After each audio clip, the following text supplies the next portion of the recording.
Hace aproximadamente un mes más o menos que estuvimos en esta carta de Pablo a los Romanos, en la primera parte del capítulo 6, y algunos recordarán que titulamos ese mensaje Tu unión con Cristo te liberta de la tiranía del pecado. Y hermanos, yo quisiera seguir enfatizando en que cuando escuches títulos de mensajes, por lo menos cuando tienen que ver con mi mensaje, presta atención, porque los títulos de mis mensajes tienen un peso enorme, no porque yo lo escoja, es porque resumen la verdad del texto que se va a exponer. Y cuando yo expuse esa primera parte de Romanos 6, en esencia estaba llamando la atención sobre dos cosas: sobre la unión con Cristo, que es tan pobremente teológicamente entendida, y estaba llamando sobre el hecho de que esa unión con Cristo a mí me separó de manera permanente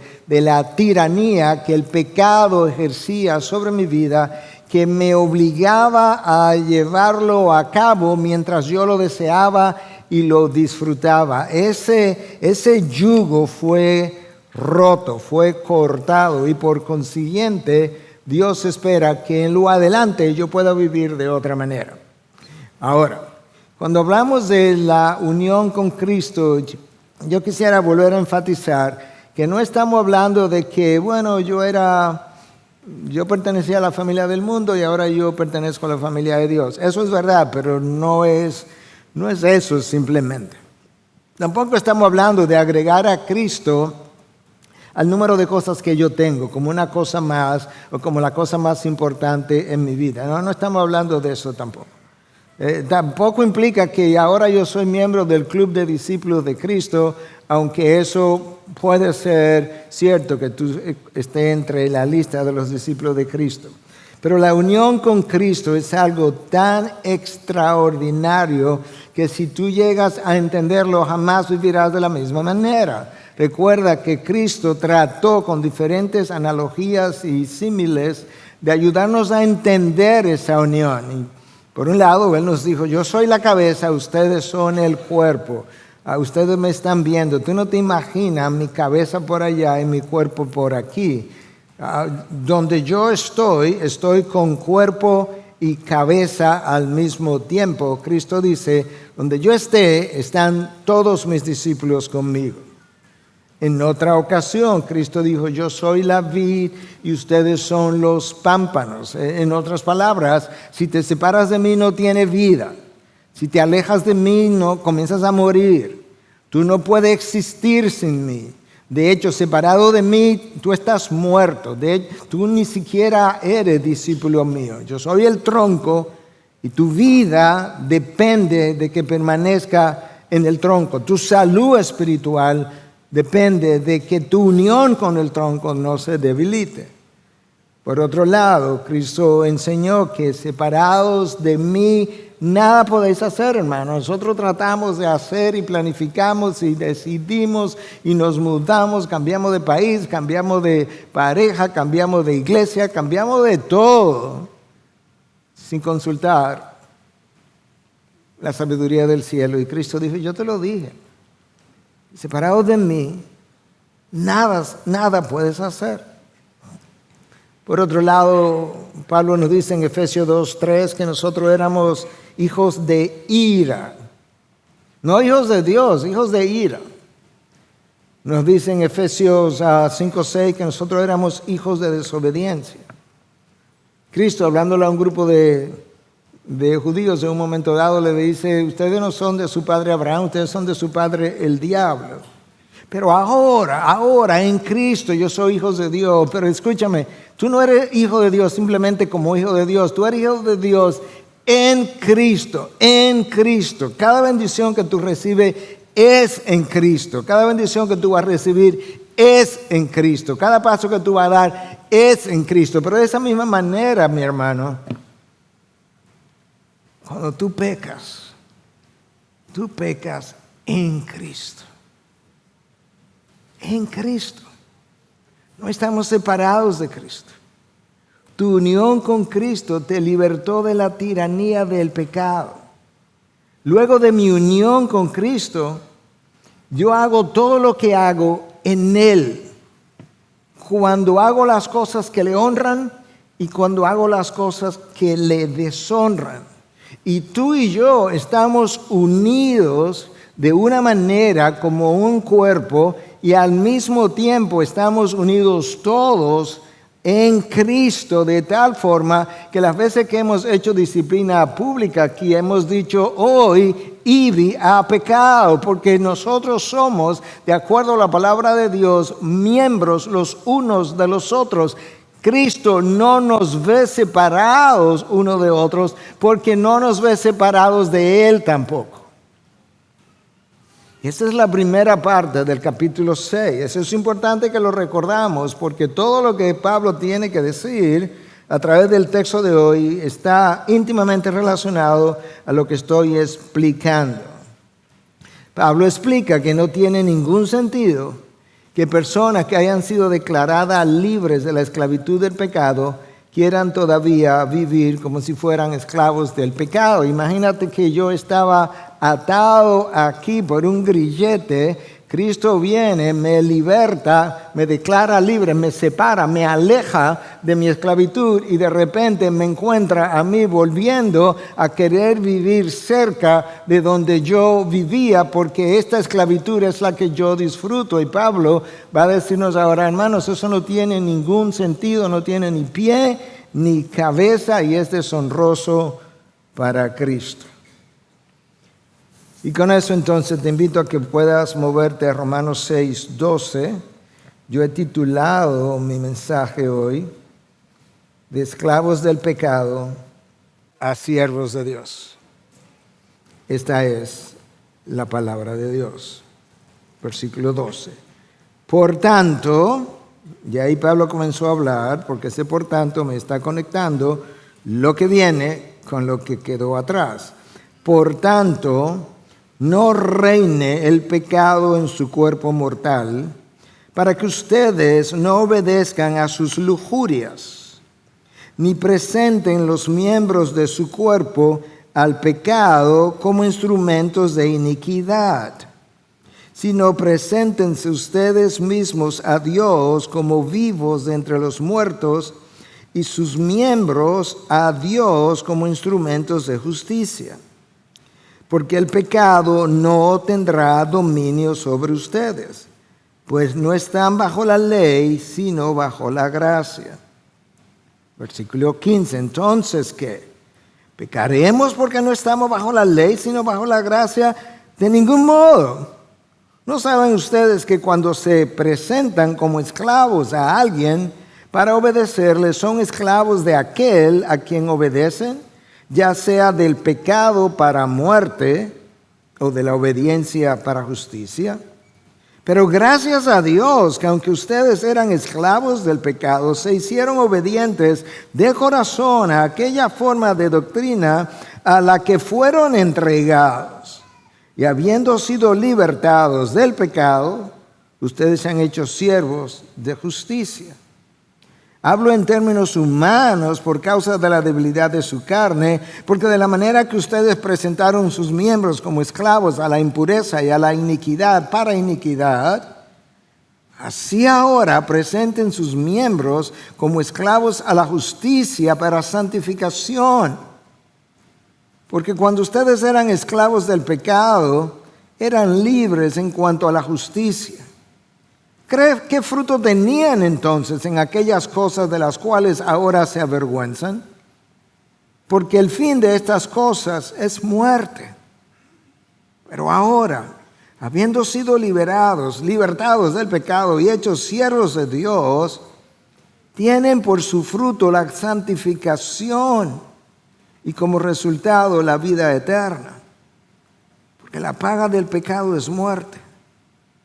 Pero la dádiva de Dios es vida eterna en Cristo Jesús, Señor nuestro. Nota que el apóstol Pablo comienza el texto con un por tanto. Pablo no simplemente está continuando el argumento que él comenzó al principio del capítulo 6, él está trayendo el argumento a una conclusión. Cuando tú y yo estamos hablando y yo te digo algo y en medio de la conversación te digo, por tanto, entonces tal y tal cosa, tú estás entendiendo que ese por tanto es la conclusión de lo que te acabo de decir. La idea principal de la primera parte del capítulo 6, te la tengo que recordar para que pueda servir de pie para lo que vamos a explicar hoy. Y esa idea o ideas principales de la primera parte del capítulo 6 están en dos versículos, versículos 6 y 7.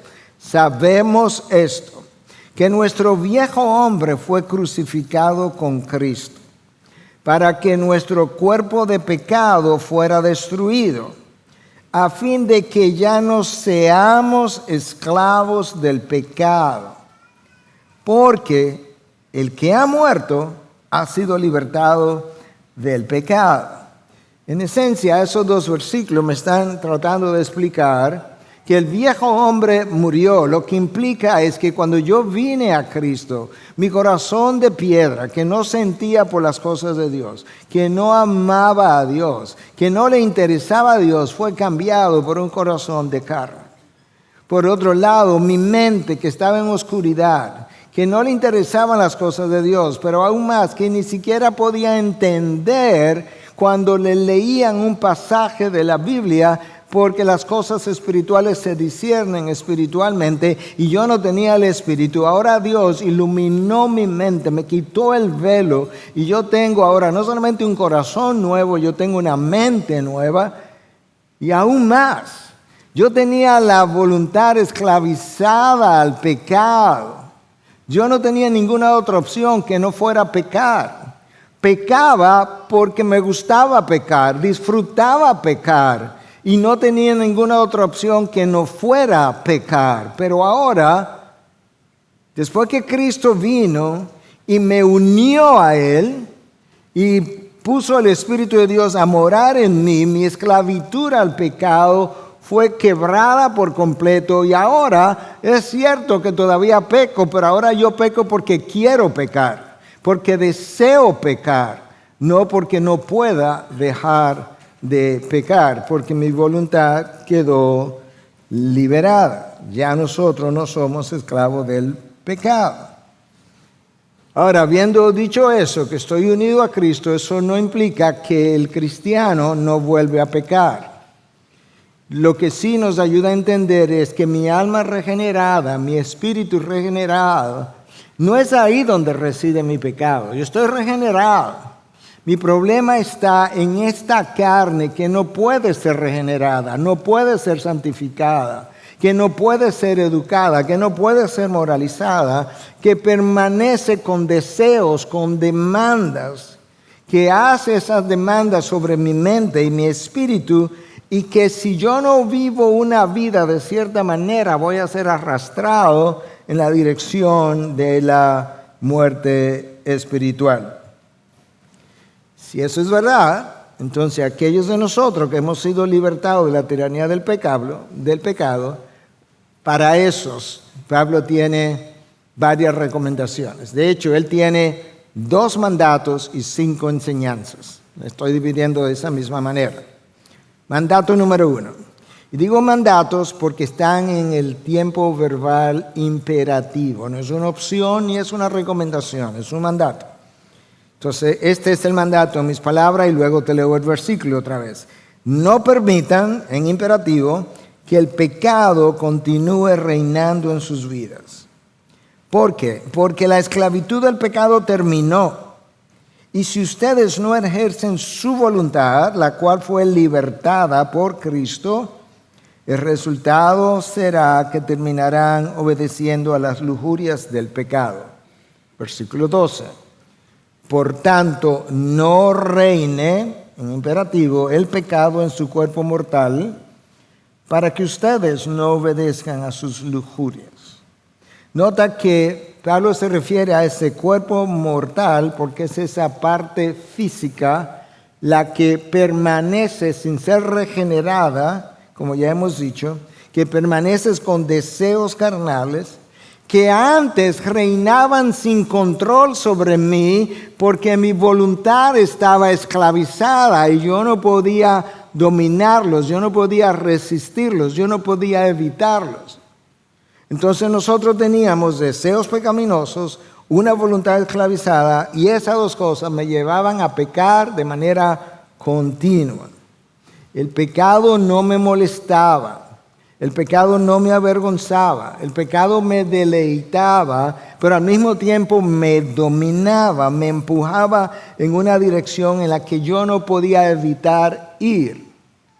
Pero Pablo dice ahora que ese pecado que no reine en nosotros para que no obedezcan sus lujurias. No, porque ya yo tengo la morada del Espíritu, y con esa morada del Espíritu y la voluntad libertada, yo puedo oponerme a ese pecado.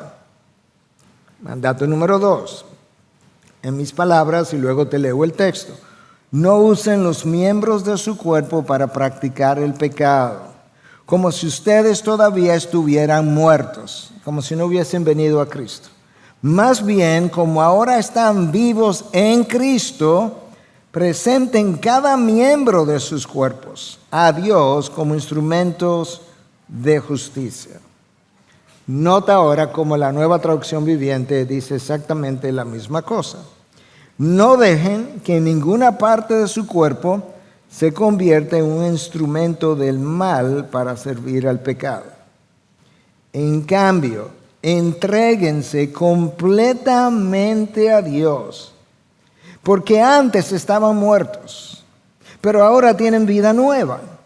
Así que usen todo su cuerpo como un instrumento para hacer lo que es correcto para la gloria de Dios. La pregunta es, ¿cuáles son esos miembros de tu cuerpo? Y yo voy a tratar de ilustrarlo con la misma palabra. Eva, vamos a comenzar en el jardín del Edén, vio con sus ojos. Y luego ella fue y mordió con su boca la fruta prohibida. Y luego ella con su lengua saboreó la fruta. Esos miembros fueron presentados y usados como instrumentos de pecados y sirvieron a Satanás y no a Dios. De eso es que Pablo está hablando aquí. Acán. Conocen el pecado de Acán. Fueron a la batalla. No se suponía que tomaran nada del enemigo. Acán vio un lingote de oro. Vio un manto babilónico. Vio con ese miembro de su cuerpo. Pero luego él fue y con las manos, otro miembro de su cuerpo, los tomó y luego con sus pies, otro miembro, caminó hasta llegar a su casa y esconderlo debajo de su cama, como si Dios no hubiese visto lo que él había hecho. David vio a Betsabé y luego la llamó, tuvo una primera relación. Amnón, el primogénito de David, de 20 hijos que tuvo David, el primogénito de David, violó a su media hermana, la única hija de David, a Tamar. David y Amnón usaron, no tengo que decirte cuáles, múltiples miembros de su cuerpo, tanto con Betsabé como con Tamar, y lo presentaron como instrumentos de iniquidad. Escucha el consejo de Crisóstomo, siglo IV, considerado la lengua de oro del momento, lo que él dice con relación a esto que yo estoy hablando. Evita que tu ojo mire algo pecaminoso, porque tu ojo ha sido convertido en un sacrificio. No permitas que la lengua diga algo vergonzoso, porque la lengua ha llegado a ser una ofrenda. No permita que la mano haga alguna acción ilícita, porque es tu holocausto. Pero estas cosas no son suficientes. Ahora Crisóstomo nos va a hablar de cómo los instrumentos del cuerpo se supone que deben ser puestos al servicio de la justicia de Dios. Estas cosas no son suficientes. También debemos hacer buenas obras. Permite que tus manos den dádivas, que tu boca bendiga a aquellos que te abusan, que tu oído sea dedicado continuamente a escuchar un hablar divino. Para ofrecer algo en sacrificio no puede tener nada impuro. Tu sacrificio es el primer fruto de tus acciones. Por tanto, ofrezcamos a Dios un sacrificio de nuestros primeros frutos, de nuestras manos, nuestros pies, nuestra boca y todos los demás miembros de nuestro cuerpo.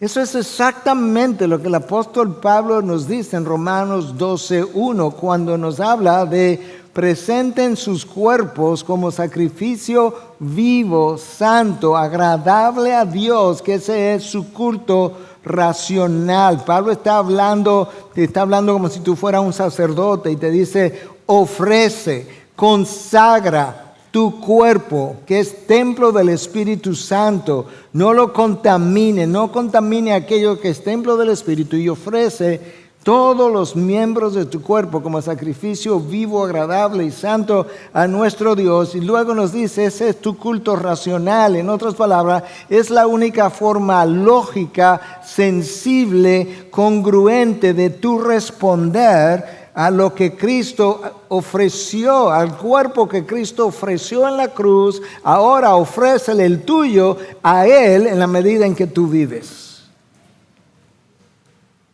John MacArthur, con relación a esto, nos recuerda que parte de los miembros de mi cuerpo también incluyen nuestros anhelos perversos de nuestra mente, nuestras emociones y voluntad.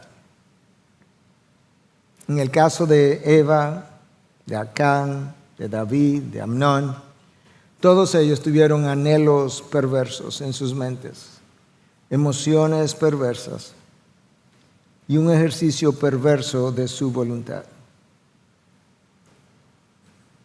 Hermanos, no hay nada que yo te esté diciendo que yo no me lo esté diciendo a mí primero. De hecho, que yo no me lo haya dicho esta semana más de una vez.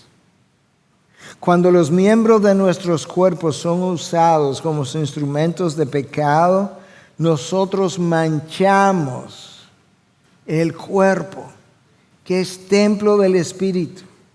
Y de esa manera, de alguna forma, hermanos, profanamos a Cristo porque pecamos estando en Cristo. Tú no vives fuera de Cristo en ningún momento si ya tú has sido unido a Cristo. Tú pecas en Cristo, profanas a Cristo, manchas a Cristo. Y yo también. Luego de esos dos mandatos que acabo de mencionarte, que el apóstol Pablo da, él pasa a dejarnos 5 enseñanzas. Enseñanza número 1.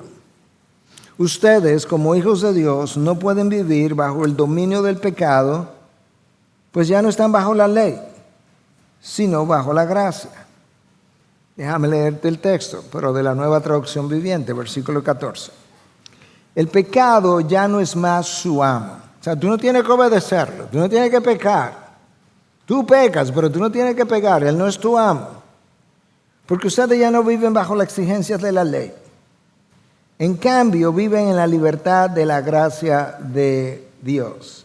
Esto es lo que Pablo está diciendo. Anterior a la venida de Cristo, todo el mundo vivía bajo la ley. Y tú sabes que la ley no me ayuda a no pecar. La ley me condena, porque la ley básicamente sirvió como un espejo para mostrarme cuán pecaminoso yo era. De hecho, el texto de la Biblia dice que cuando la ley llegó aumentó mi pecado. Claro, porque ahora lo veo más claro.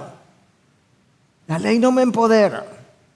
La ley no me ayuda a resistir el pecado. Ahora, cuando Cristo vino, Él vivió bajo la ley, Él cumplió la ley, y entonces ahora me dio salvación por gracia, y cuando me dio esa salvación, hizo que su Espíritu morara en mí, y ahora el Espíritu que mora en mí me empodera por gracia para yo poder resistir las lujurias de mi cuerpo, las lujurias del pecado, y ahora sí yo estoy bajo una nueva era con un nuevo poder de resistencia que antes no tenía, y por eso Pablo dice que ya no, el pecado ya no es tu amo, porque ya no viven bajo las exigencias de la ley, no, ustedes viven bajo la gracia. Y Pablo inmediatamente anticipa lo que pudiera estar en la mente de sus oponentes y dice en versículo 15, entonces ¿qué?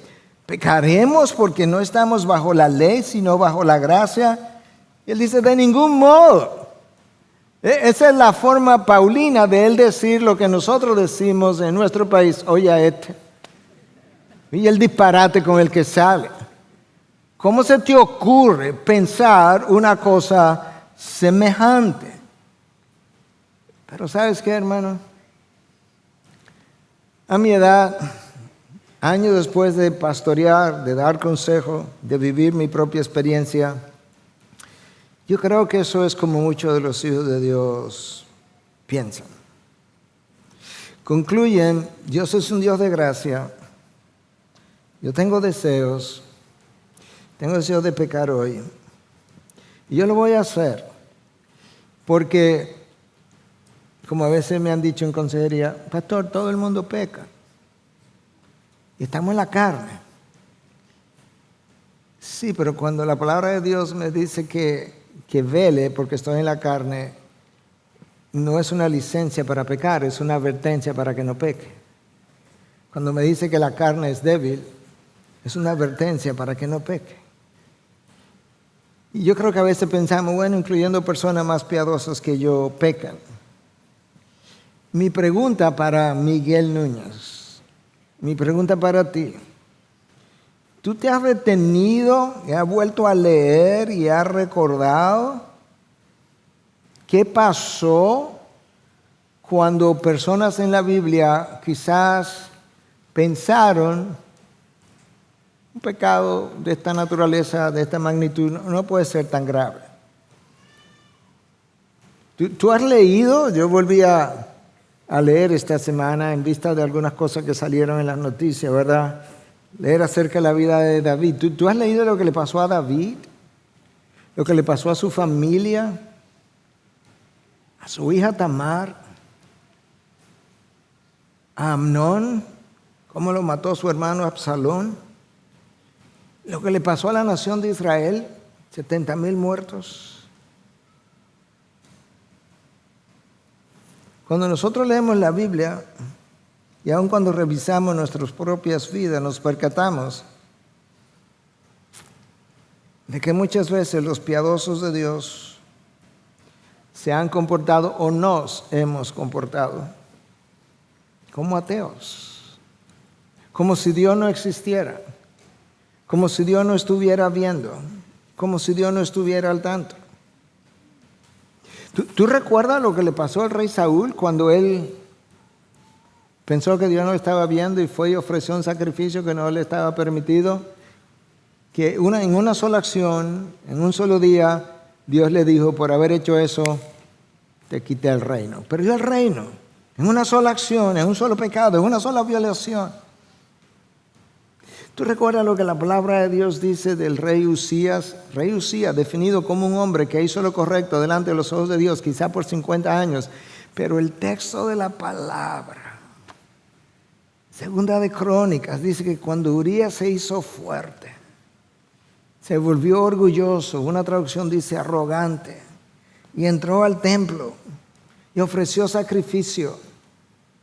Un sacrificio en el templo del Dios verdadero. En el verdadero templo, un sacrificio correcto hecho por la persona incorrecta, le cayó lepra y fue sacado del pueblo y fue puesto en una casa y vivió aislado hasta el día de su muerte.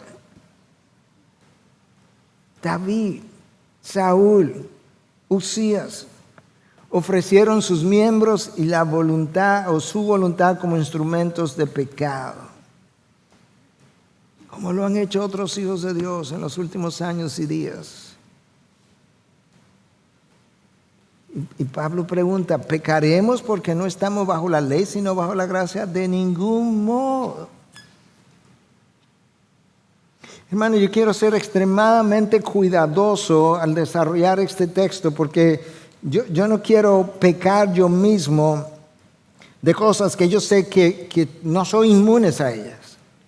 Y es por eso que estoy quizás haciendo más uso de mis notas de lo usual, pero déjame leerte esto. Cuando tú consideras, escúchame, por amor de Dios, te imploro, cuando tú consideras la gracia de Dios que ha perdonado nuestros pecados más corruptos y depravados, y mi libertad y mi salvación ofrecida en Cristo a precio de sangre, eso solo debe ser mi mayor incentivo para yo no querer vivir una vida de pecado. No el juicio de Dios, no las consecuencias de Dios. Eso fue exactamente lo que el apóstol Pablo le escribió a los Corintios en su segunda carta, capítulo 5, que el amor de Cristo me constriñe, me ha pegado contra la espada y la pared, y ahora yo solamente sé vivir de una sola manera, y es para Él. ¿Qué cosa, Pablo? Cuando yo considero que la sangre de Cristo perdonó mis pecados más depravados, más corruptos, y compró salvación y libertad para mí, de ahí en adelante mi mejor incentivo es pensar lo que Cristo hizo a mi favor. Si mi pecado le costó la vida al Mesías y Él me sacó de la muerte a la vida, Él muere para que yo viva, ¿cómo ahora yo voy a usar mi vida para deshonrar su muerte? Déjame decir eso otra vez. Si Cristo muere para sacarme de la muerte, traerme a la vida, y ahora yo estoy vivo en Él, ¿cómo voy a usar mi vida en Él para deshonrar su muerte que me libertó y me salvó? Y Él me libertó no para que viva como yo quisiera, sino para que yo viviera en libertad sin pecar. Enseñanza número 2. El poder destructivo del pecado es devastador e incalculable. Versículo 16. ¿No saben ustedes que cuando se presentan como esclavos a alguien para obedecerle, son esclavos de aquel a quien obedecen? Ya sea del pecado para muerte, ahí está lo incalculable y devastador del pecado, ya sea del pecado para muerte o de la obediencia para justicia. Pablo está diciendo que cuando yo uso los miembros de mi cuerpo para pecar, tú te devuelves y voluntariamente te vuelve a ser esclavo de esto, donde yo estaba, de este lugar, de esas lujurias, sin tener el grillete ya, y que tarde o temprano eso me llevará a la muerte. Eso es exactamente lo que el apóstol Pedro dice con otro lenguaje, pero bastante severo. Que él dice que cuando el creyente hace tal cosa,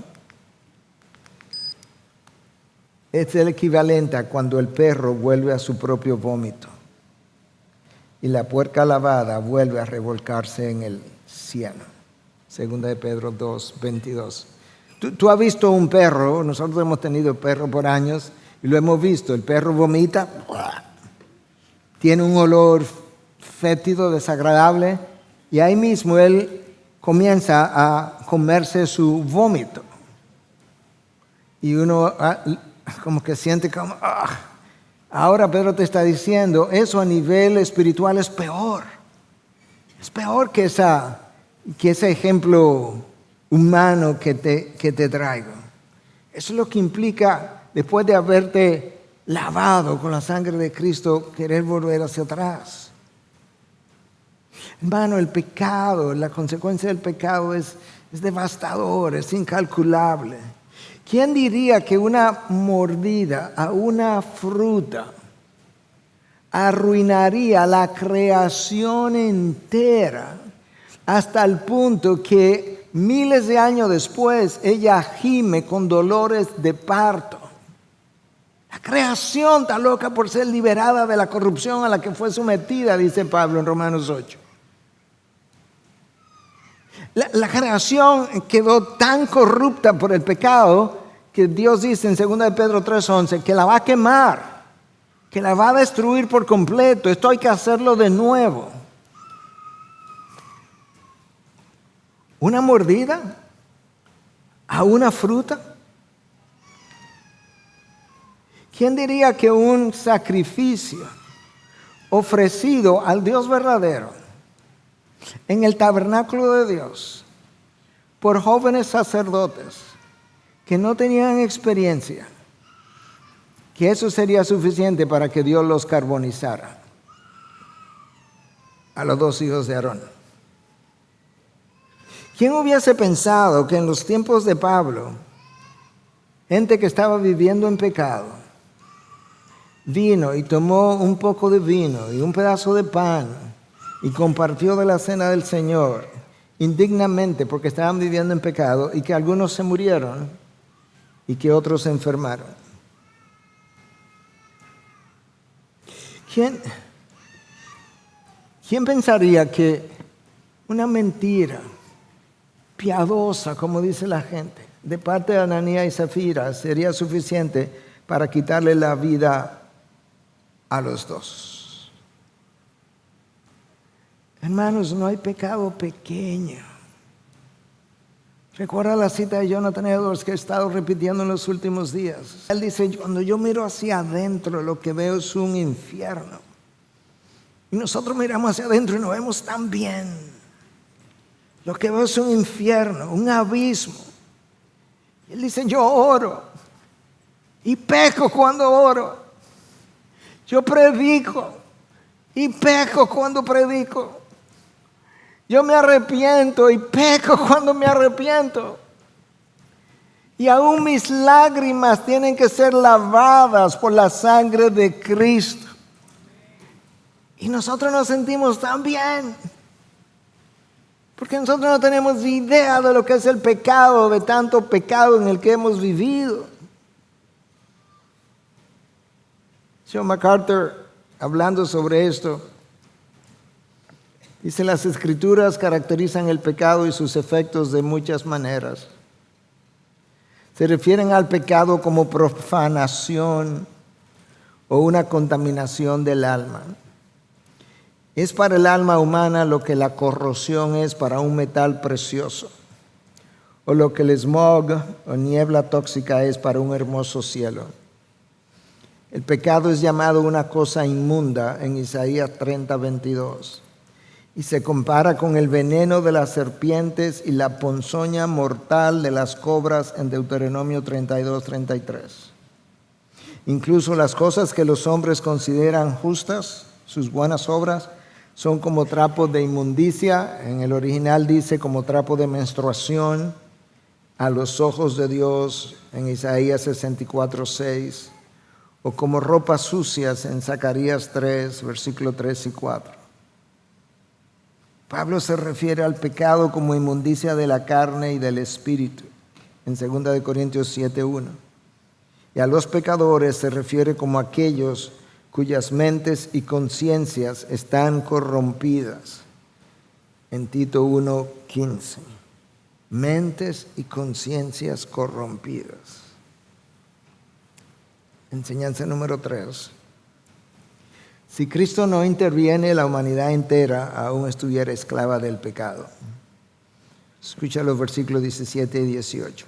Pero gracias a Dios, ahí está la intervención, ahí comienza, que aunque ustedes eran esclavos del pecado, se hicieron obedientes de corazón a aquella forma de doctrina a la que fueron entregados. Y habiendo sido libertados del pecado, ustedes se han hecho siervos de la justicia.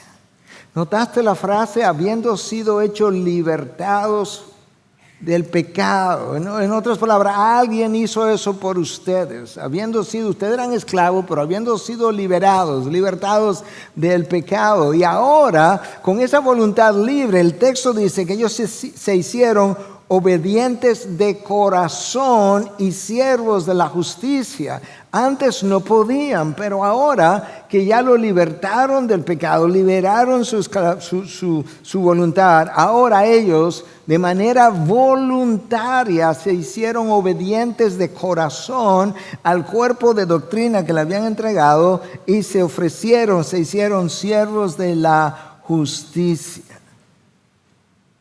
Pablo no había visitado esta iglesia, pero parece que le llegaron noticias de que esta iglesia realmente se había entregado de esa manera. Le entregaron un cuerpo de doctrinas, pero el texto también dice que ellos fueron entregados a un cuerpo de doctrinas.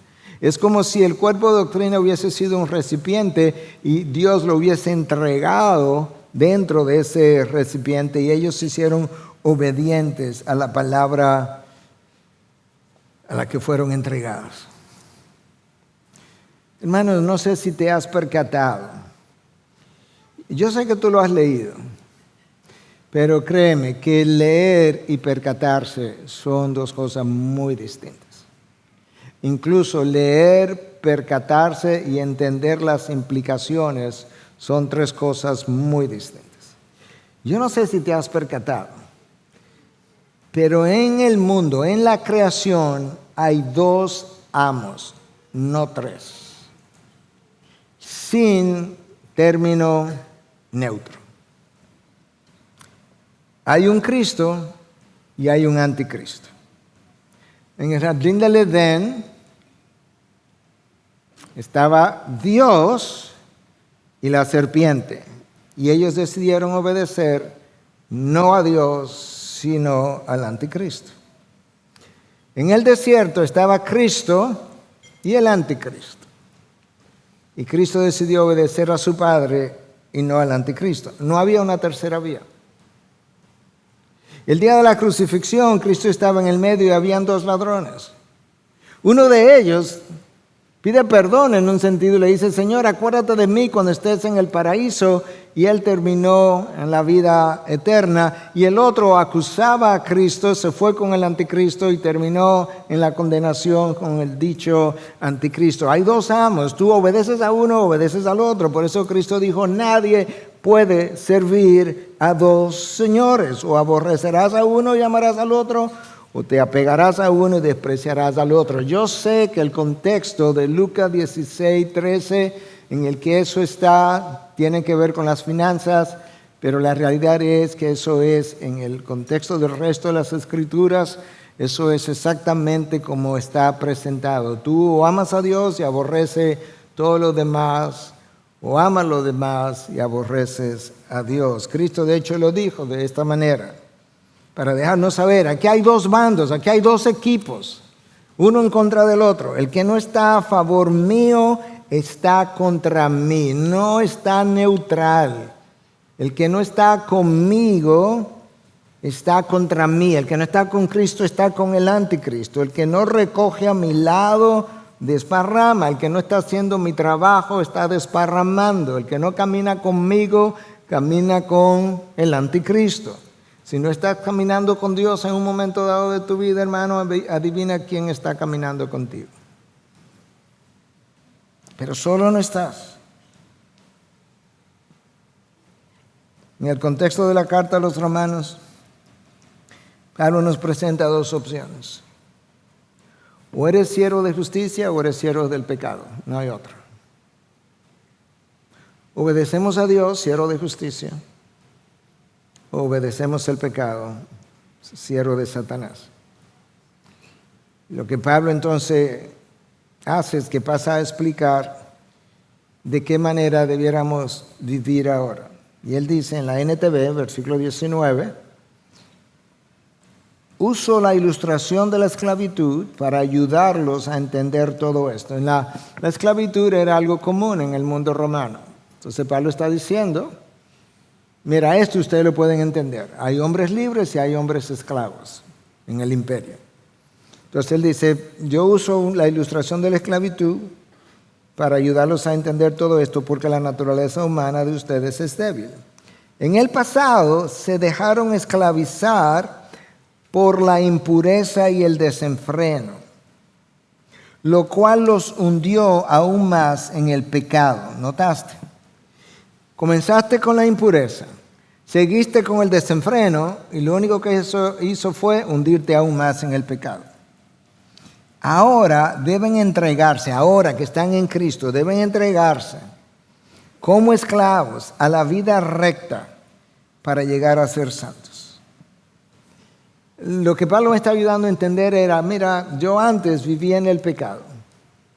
Yo disfrutaba el pecado. Nos entregábamos hasta el desenfreno del pecado.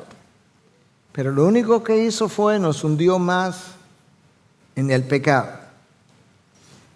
Hermano, tú me has oído hablar más de una vez de la anatomía y la fisiología del pecado. Así es como el pecado funciona.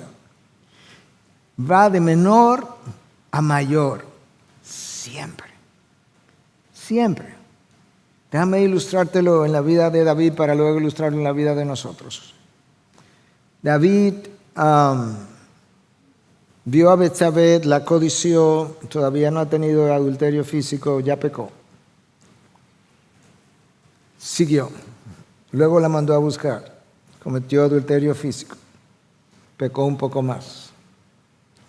Luego ideó un plan de emborrachar a Urías, mandarlo a buscar una noche y que se fuera a intimar con su esposa para ver si el embarazo de Betsabé podía hacerse lucir como que era de él. Él no fue. Lo emborrachó una segunda vez. Ahora pecó un poco más. Ahora está pecando de malvado. Luego, cuando él no vio cómo más iba a ocultar su pecado, lo mandó a matar. Peca un poco más. Luego mudó a Betsabé para su casa y ocultó todo y pecó un poco más. ¿Cómo le ocurrió eso? Al hombre conforme al corazón de Dios, ¿cómo le pasó? Bueno, es que el pecado comienza a desensibilizar tu conciencia. Luego comienza a debilitar lo que tú antes tenías como valores y tú comienzas a desarrollar antivalores. Luego el pecado le roba el discernimiento a tu mente y todo el tiempo las pasiones se han estado incendiando cada vez más. ¿Cuál es el problema? Recuerda que el pecado, lo vamos a ver en capítulo 7 Romano otra vez, el pecado reside en mi carne. Por eso Pablo dice en Romanos 7, en mi carne nada bueno hay. Cero. El problema con la carne es que no solamente que no la puede educar, no la puede moralizar, no la puede santificar, es que la carne es insaciable, hermano. Siempre quiere más. Y de forma más atrevida y más depravada. Es como, quizás es una ilustración con la comida. Tú comes en la mañana, te llenas y al mediodía tienes hambre otra vez. Y luego comes mucho al mediodía y en la noche tienes hambre otra vez.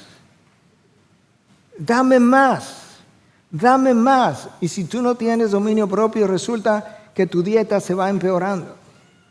Y quizás comía, no sé, más o menos saludable y de repente ahora come con mucha grasa y mucho helado y mucho, todo lo que quizás no te hace bien.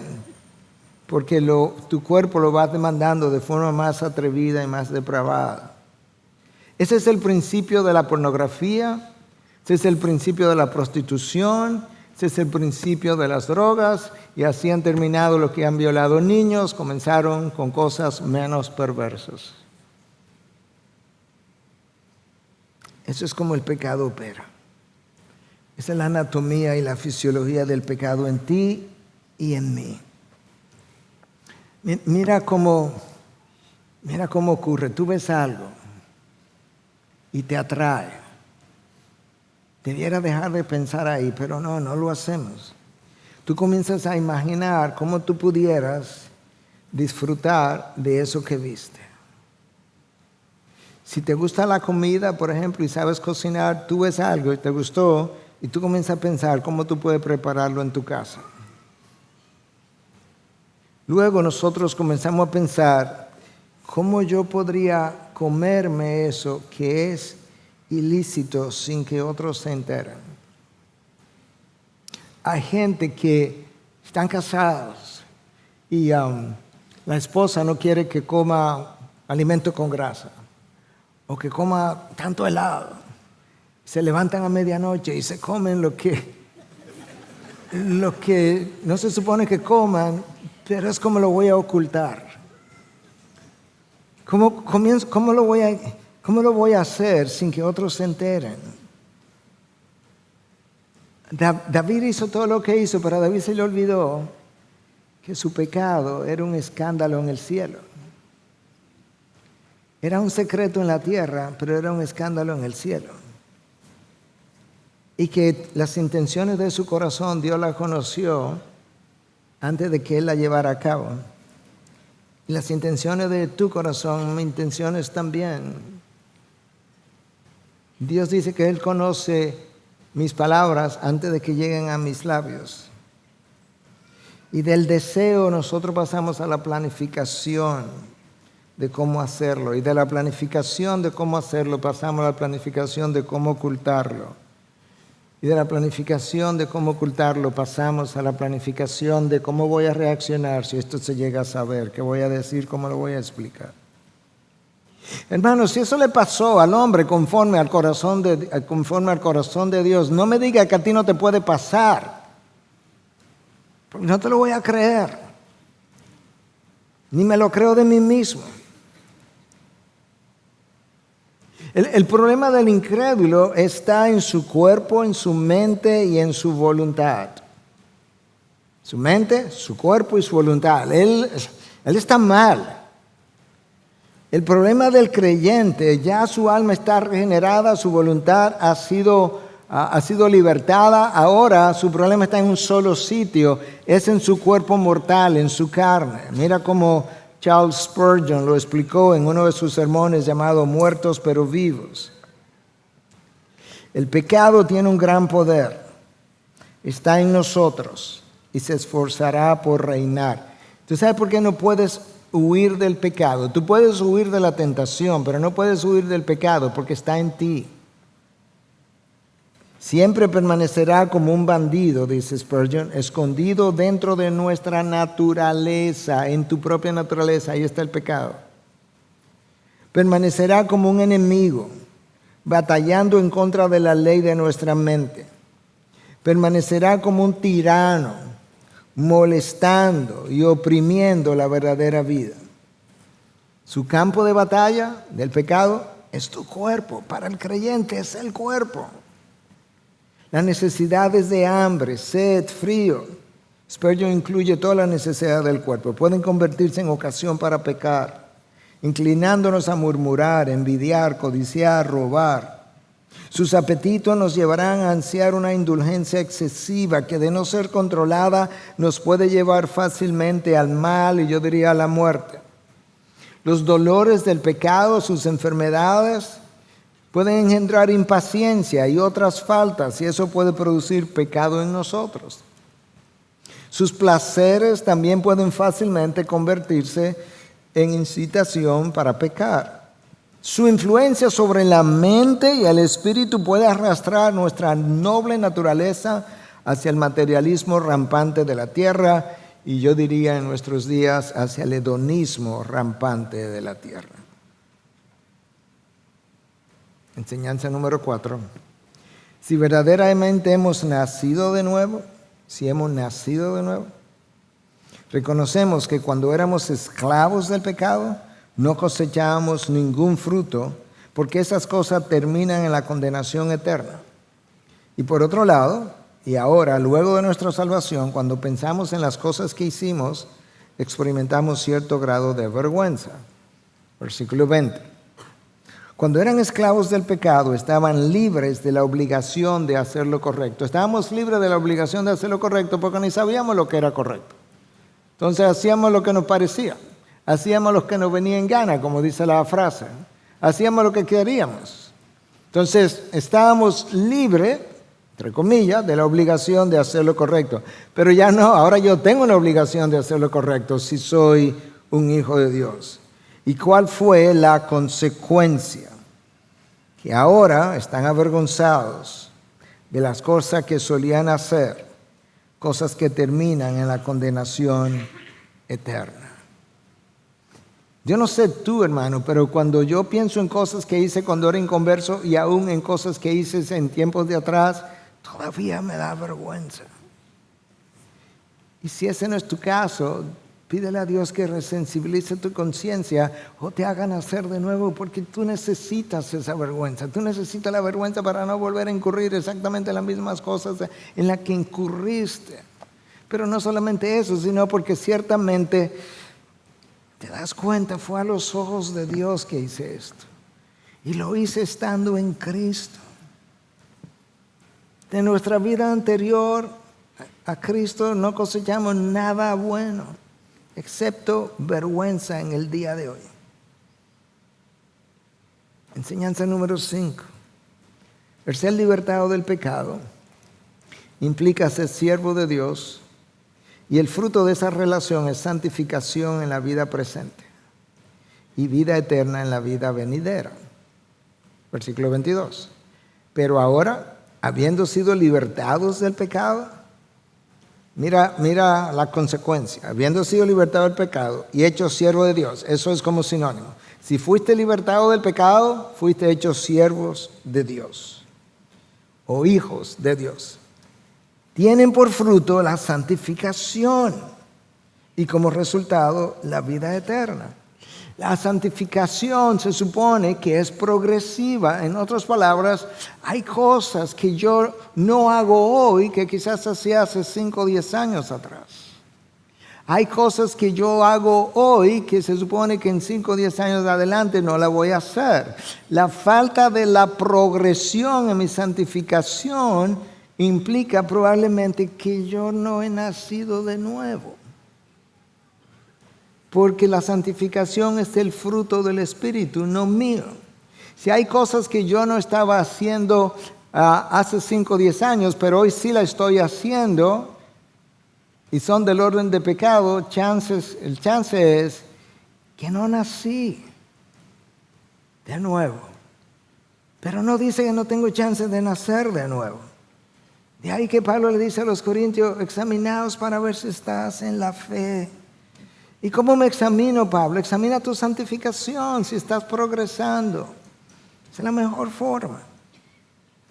¿Y esa santificación qué implica? Bueno, es una vida cada vez más parecida a la de Cristo. Es una vida cada vez de mayor gozo, de mayor satisfacción. Es una vida donde yo puedo cantar mejor esa frase que cantamos al final de una de las canciones, que mis días sean para ti, que yo puedo cantarla ahora con congruencia y que sea cierta. Es una vida de mayor bendición, es una vida de menor intranquilidad, de mayor paz. Una vida donde experimento cada vez más la presencia manifiesta de Cristo. Y finalmente Pablo concluye diciéndonos, ¿cuál es la herencia de aquel que es esclavo del pecado? ¿Y cuál es la herencia de aquel que verdaderamente ha sido libertado del pecado? Versículo 23. Porque la paga del pecado es muerte, condenación, pero la dádiva de Dios, eso es Cristo, es vida eterna en Cristo Jesús, Señor nuestro. Wow. Hay dos pagas. Bueno, hay una paga y una dádiva. La paga del pecado es la muerte, hermanos. Pero hay una dádiva que es por gracia, que es en Cristo, y es Cristo mismo, y es vida eterna en Él. Ahora, hermanos, una vez más, creo que la iglesia en Occidente, como no está bajo persecución, se ha acostumbrado a hacer una profesión de fe y simplemente toma a Cristo y lo agrega a su vida. Bueno, y me dicen que tú eres cristiano. Sí, estoy yendo a la IBI. Sí, ahí va mi familia también. Me dicen que es una buena iglesia. Sí, es bueno. Y tenemos grupo de pareja y nos sentimos muy bien ahí en el grupo. Y nosotros acabamos de agregar como otra actividad más. Cristo te dice, yo no soy un addendum. Yo no soy algo que se me estaba quedando cuando iba saliendo de vacaciones y a última hora lo tiró en el baúl. No. Cuando yo llego a tu vida, es como que llegué a tu casa y tú lo sacas todo. Y yo me siento en el centro de la casa y te digo lo que tú puedes volver a entrar. Pero yo ahora, esta casa está bajo, como ponen en inglés, under new management. Está bajo nuevo manager. Aquí llegó alguien que va a comenzar a establecer las cosas en orden. Hermanos, de lo contrario, yo voy a vivir una vida que es incongruente con lo que Cristo hizo en la cruz, que es incongruente con lo que esta palabra dice, que es incongruente con las canciones que canto, que niega el Evangelio, que no muestra el poder del Evangelio, el cambio que el Evangelio ha hecho en mi vida y que hace que mucha gente cuestione si verdaderamente yo soy creyente o no soy creyente. Hermanos, yo no sé si tú estás apercibido de las condiciones de los últimos tiempos, de la sociedad y de la iglesia de Cristo.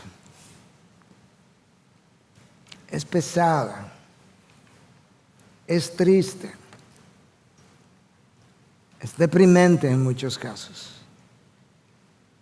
Mi esposa te puede decir cuán pesada es.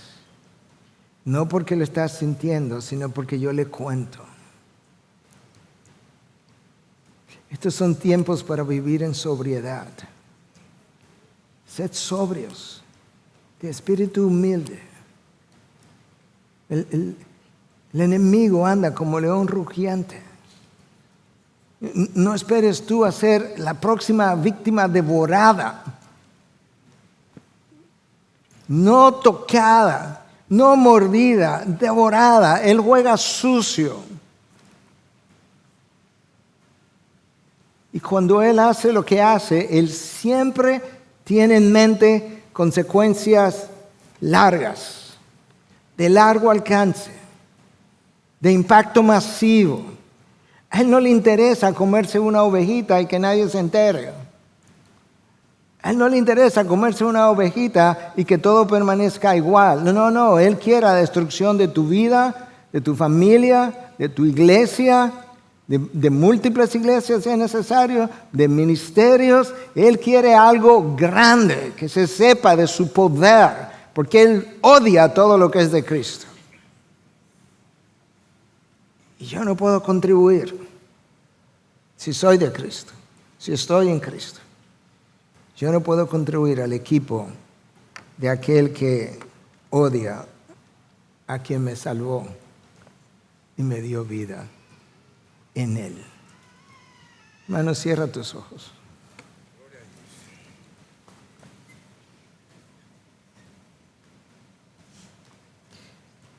Yo no sé si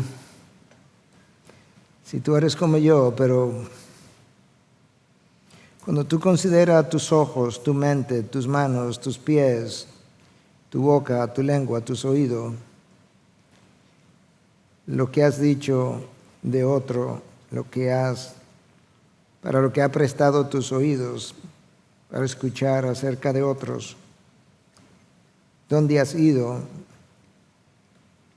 lo que has visto en pantallas. Yo no creo que nosotros podamos decir, yo no tengo nada de que arrepentirnos. Yo creo que es un buen tiempo, es un buen momento para que nosotros podamos hacernos a nosotros mismos un llamado al arrepentimiento. que en tu mente tú puedas con lujos de detalles poder decir, Señor, yo me arrepiento de cómo yo he usado. Y ahí tú puedes ponerle nombre a los miembros de tu cuerpo, o sea, lo que he podido hacer o no hacer. Dios lo sabe. Quizás tú puedas iniciar una práctica de arrepentimiento diario. Esa es mi práctica. Todos los días yo me arrepiento. Y quizás hoy puede ser tu comienzo. De manera que si de alguna forma Dios te ha hablado hoy y tú entiendes que tienes cosas por las cuales debes arrepentirte. Si tú entiendes que no tienes cosas por las cuales arrepentirte, te puedes quedar sentado. Pero si tú entiendes que tienes cosas de las cuales debes de arrepentirte y pedirle a Dios que limpie esa área de tu vida para comenzar de nuevo, yo te voy a pedir que te pongas de pie para orar contigo.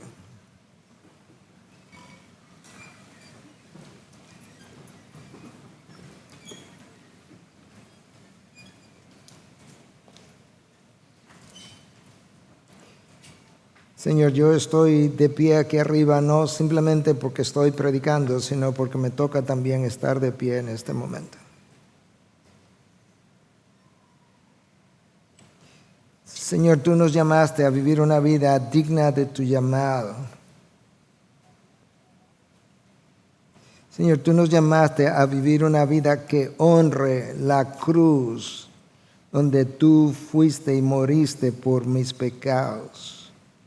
Por aquellos que yo cometí hoy, ayer, la semana pasada, hace un mes, todos los días, quién sabe. Señor, perdónanos por no vivir a esa altura. Señor, lo único que yo puedo hacer es decirte, ten piedad de mí, oh Dios, un pecador. Ten misericordia de mí, de tu pueblo, de tu iglesia. Señor, yo te pido por esta iglesia, pero te pido por todos los pastores de esta iglesia y te pido por todos los pastores de cada iglesia que está predicando tu palabra en nuestra nación y más allá. Oh Señor, míranos con ojos de piedad, llámanos al arrepentimiento, ayúdanos a volver a ti, que podamos escuchar la frase de tus profetas en el Antiguo Testamento, volveos a mí, que volvamos corriendo a ti, porque tú eres del refugio, Dios. En ti hay perdón, en ti hay consolación, en ti hay esperanza, en ti hay limpieza. Oh Dios, perdón. Perdónanos, oh Dios.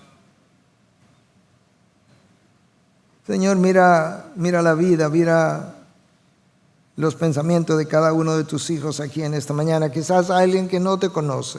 Quizás hay alguien que descubrió hoy realmente es que yo no te conozco, yo creía que te conocía.